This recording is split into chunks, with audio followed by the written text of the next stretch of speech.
materi hari ini, apa ada yang masih ingat pembelajaran minggu lalu tentang apa?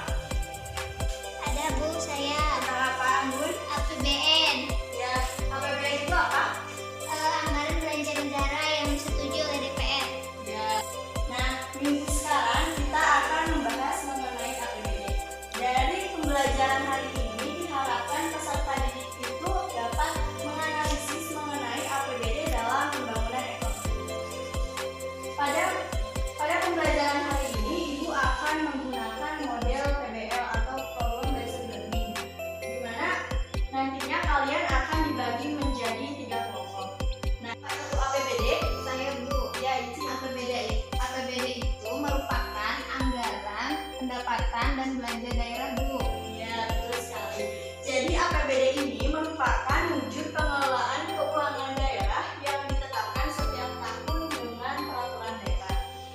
APBD ini memiliki 5 fungsi. Yang pertama itu ada fungsi otorisasi, di mana fungsi otorisasi ini adalah fungsi anggaran daerah yang dijadikan dasar dalam pelaksanaan dan pembangunan daerah atau pendapatan dan belanja daerah. Yang kedua itu adalah fungsi perencanaan. Jadi fungsi perencanaan ini adalah fungsi anggaran daerah yang dijadikan pedoman dalam perencanaan atau merencanakan kegiatan apa saja sih yang akan dilaksanakan di daerah tersebut.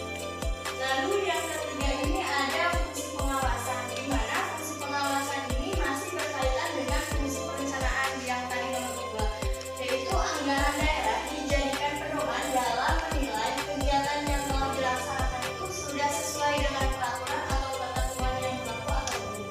Yang keempat itu ada fungsi alokasi.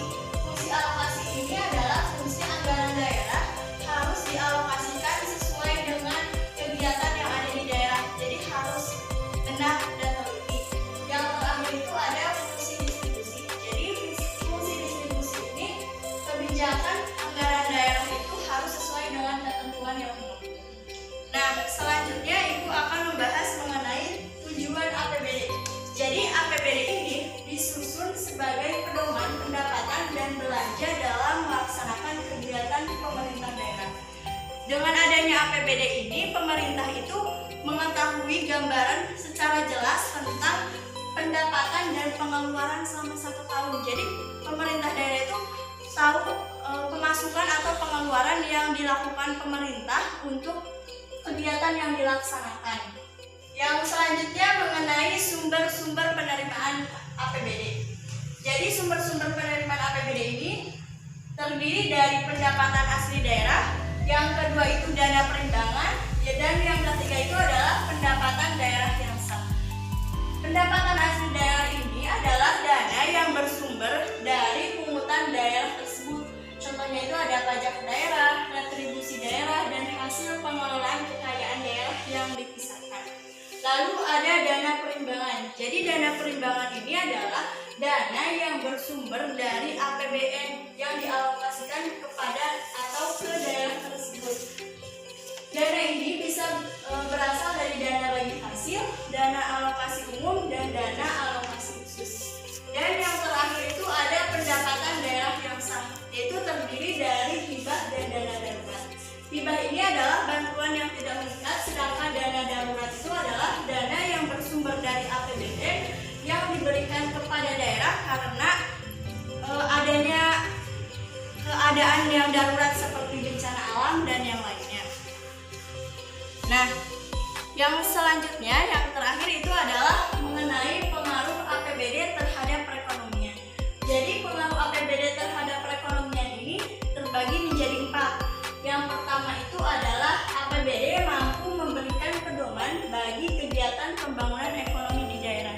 Jadi dengan adanya APBD ini, pemerintah daerah itu mempunyai pedoman atau gambaran yang jelas tentang keadaan daerah tersebut, sehingga pemerintah daerah itu tidak sulit dalam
setiap kelompok.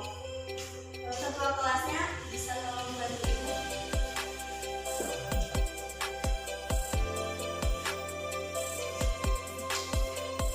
Di sini Ibu akan membagikan sebuah artikel di mana kalian itu harus berdiskusi dengan kelompok masing-masing untuk mengerjakan artikel tersebut atau pertanyaan-pertanyaan yang ada di artikel tersebut. Ibu kasih kalian waktu 10 menit.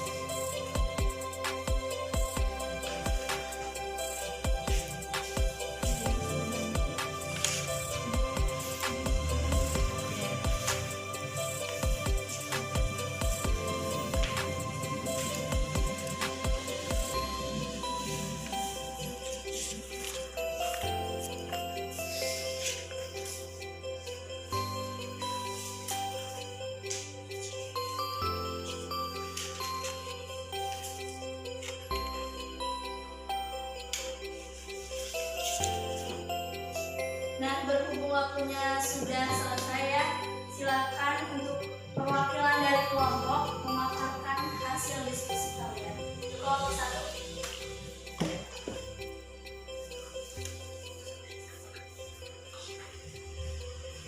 Dari head hasil diskusi kami mengenai artikel ini yaitu pertanyaan pertama yaitu pengaruhnya terhadap masalah APBD terhadap perekonomian, yaitu yang pertama kemiskinan, dan yang kedua penyelewengan, dan yang ketiga terhadap pertumbuhan ekonomi. Adapun solusi dalam mengatasi permasalahan ini bisa melakukan pengawasan manajemen yang ketat dengan melakukan sistem pengendalian internal dengan memanfaatkan resiko buruk. Ya, dari kelompok yang lainnya ada yang ingin bertanya atau menambahkan? Saya Bu mau menambahkan. Ya, silakan. Saya mau menambahkan pengaruh dari permasalahan APBN yang terdapat dari artikel ini yaitu kemiskinan, pengangguran, pemborosan sumber daya. Solusinya yaitu dengan menerapkan pengelolaan keuangan daerah sesuai dengan standar akuntansi pemerintah, Bu. Ya, betul sekali. Ada lagi yang ingin menambahkan atau bertanya? Tidak. Ya, bagi kelompok 1. Terima kasih. Nah, sekarang kelompok terakhir.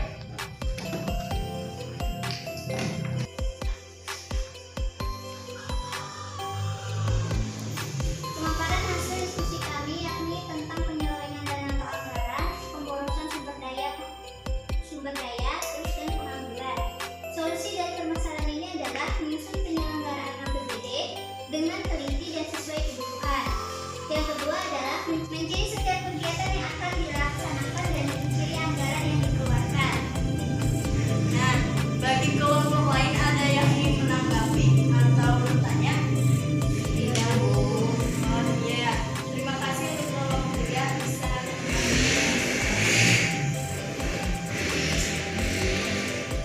Untuk pemaparan dari setiap kelompok.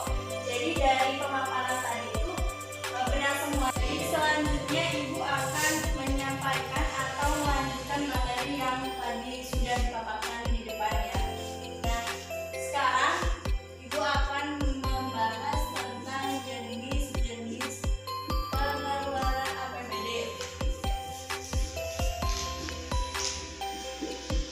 Nah, pengeluaran APBD ini dikeluarkan untuk belanja daerah, di mana belanja daerah ini dibagi menjadi beberapa poin. Yang pertama ada belanja aparatur daerah.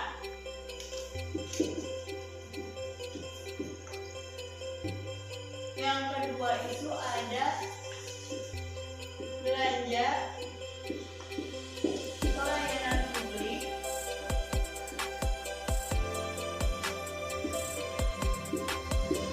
Dan yang terakhir adalah belanja tidak disangka.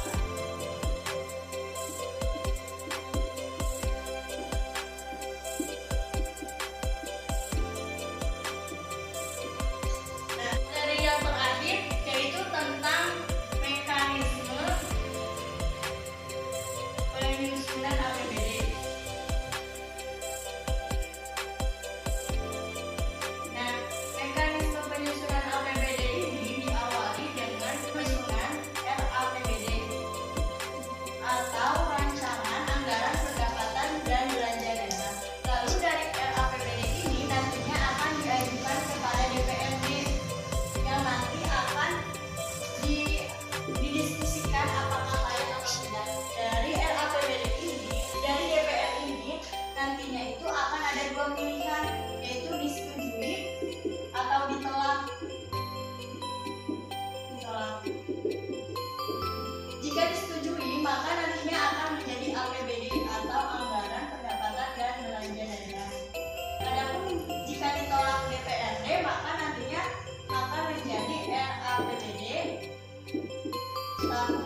mengakhiri pembelajaran hari ini. Sebelum diakhiri, ada yang ingin menyimpulkan tentang APBD itu sendiri? Saya Bu.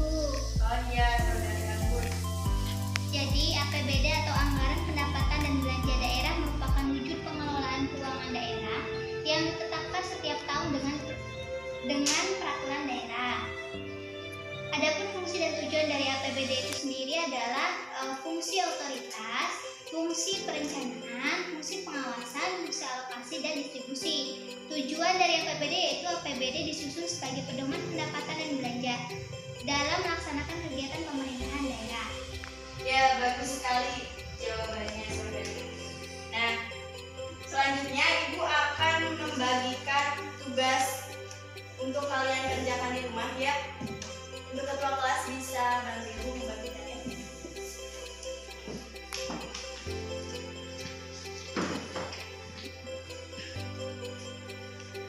Kalian kerjakan tugas dari Ibu minggu depan atau pertemuan selanjutnya kalian bawa tugas. Baik, Bu.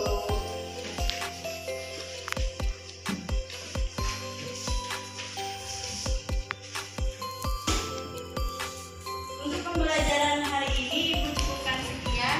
Bila ada kesalahan Ibu mohon maaf.